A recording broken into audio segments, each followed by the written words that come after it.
Today we're going to be talking about orgasms. So get ready for it. My name is Janna Denton-Howes. I am a sex coach for married women. I specialize in helping married women want and enjoy sex more with their husbands. And there are some women out there who have never had an orgasm and maybe been married for a very long time and still haven't had an orgasm. And why is this happening? Why is there such a huge orgasm gap between men and women? Because a lot of men are doing just fine in this department. Here's the reason why I think this is happening. It's not because their bodies don't work. It's not because their bodies don't work. It's not because their bodies don't work. It's because of shame. We have a crazy culture of shame when it comes to women's bodies and women's pleasure. And it gets in the way of everything to do with orgasms for some women, not for all women. Some women's bodies and structures are just like, we're just going to power through all that shame and we're going to get to orgasm or vibrate our way to get to orgasm. But here is why I think this conversation is so important, because without this conversation, without knowing what the real reason is, you can just blame yourself and just say, well, I'm just broken. I don't work. Let's just move on with life and not fully have the satisfaction or the enjoyment that you want in a sexual experience. Now, I don't think orgasms are the end all be all. They shouldn't be the measurement of success for women in their sexual experience. I think that women could have incredibly satisfying experiences without them. And I think that women who can have orgasms have incredibly unsatisfying sexual experiences. So, but I think it's an equity issue, and I believe that everyone should have the right to have them, to learn about them if they want to. So, shame is at the heart of it, because if we're told our whole lives, which we are as women, that you should not touch your body, you should not look at your body, you should not explore your body, you should not read about your body, you should not educate yourself about your body, and guess what happens? We're completely in the dark about how our bodies work. If we feel like it's wrong to go seek out information, healthy, helpful information about how our bodies function, it's very hard to achieve anything, really. If we feel like it's not okay for us to look at our vulva in a mirror and see our clitoris and learn how to make it feel good, then it's like trying to, I don't know. It's like trying to put on makeup without any light or mirrors. Does that work there? I had a huge dose of shame when it came to my body, and I can't even really pinpoint where it came from, except for that I came from a religious upbringing that didn't quite know how to talk about sex. And we're learning and we're maturing and we're growing. And so I had to unpack a lot of religious messages when it came to my body and my pleasure and sexuality. And that's where I started. So you're like, thanks, Janna. I got all this shame that I need to unpack. I don't want to learn about my body because of it. Makes me feel uncomfortable. Even watching this video makes me feel squirmy, like I'm doing something wrong. So where do I even go from there? Well, it depends on where the shame is coming from. So you might be able to pinpoint it or you might not be able to. But if you are resonating with the fact that it does come from perhaps some religious messages, whether you're in the religion still or not, doesn't really matter. You got the effects of it. You need to start to learn how to investigate truth for yourself. Open your own eyes, see with your own eyes, hear with your own ears, and look at the scripture or the writings or the document that is causing you some turmoil. And you might not even know it, because it might just be this vague sense that female bodies are wrong or female orgasms are wrong or pleasure is wrong. It might just be this vague sense. So you have to do a little digging, a little investigation, a little learning. And emotions are normal while you're going through this process.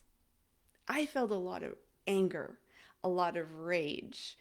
I remember once I was walking up and down my hallway in our old house and just kind of screaming and yelling at the top of my lungs. Like I was just so mad at the effects that I experienced from well-meaning individuals who probably had their own shame around sex. You know, it's a wonderful, delightful cycle that you and I get to stop right now. Isn't that awesome? We get to stop the cycle of shame for generations to come. Yay, us! If it comes from childhood messaging, this is a time to use your rational brain. What I was taught, does it make sense now? Because you need to come out of that childhood construct of magical thinking that everything revolved around me, that the only thing that was shared, everything revolved around. That's what children do. We're the center of the universe.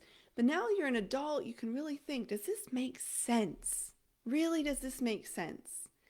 If I have something going on with my ear, I would look at it. I would go to the doctor. I would stick a toothpick. I was gonna say toothpick. Don't stick toothpicks in your ear. A Q-tip maybe. Maybe you're not even supposed to do that. I don't know. They have these like fancy little earwax remover things now. I've seen them on Facebook. Have you tried them? I heard they're pretty good. Again, that there's even Facebook advertising around things that help us with health of our ears. So if we think about rationally as a grown, mature woman, yes, this is different. This is education. This is scientific. So it really depends on where the shame messages come from. And then you can really start to look from a scientific, rational, mature brain. Does this make sense? Is this what I want to take on? And we start to investigate truth for ourselves and see culture for what it is, which is a lot of immaturity and a lot of really misguided avenues.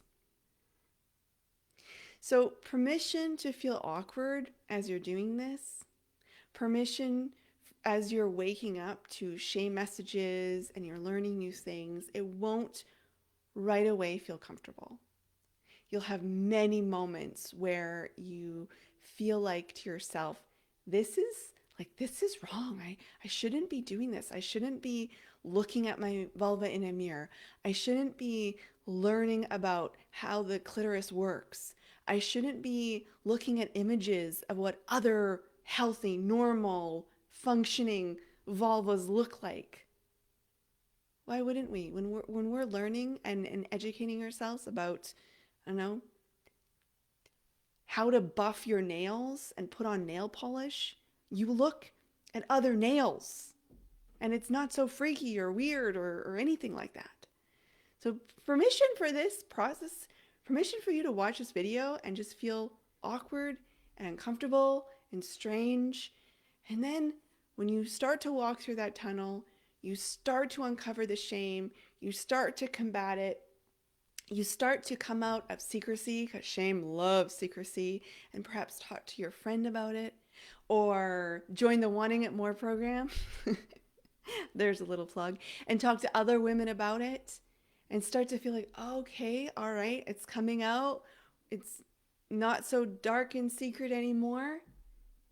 Guess what happens? Is that your body is like, oh, this is safe now. It's safe to experience pleasure. It's safe to relax. It's safe for this not to be all about performance and expectation and tension and anxiety. It's safe to actually feel good. And then that's the path to orgasm. It's really all that it is. It's about educating yourself. It's about permission to feel pleasure. It's about combating those messages that you receive from childhood or religion or culture or negative experiences that you've had with other people, maybe things they've said about you. And it's a process of learning. That's all it is. It's not magical, it's not mystical. It's not that some bodies are capable of it or some bodies aren't. Some of us are just more affected by the shame messages that we've received. So I can't encourage you enough. I can't encourage you enough to make sure that you're not just looking at the mechanics if you want to learn how to orgasm.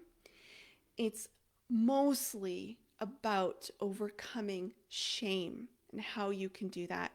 Reach out to me if you'd like some more resources and let me know what you think about this number one barrier to orgasm. I'll see you in the next video. Bye.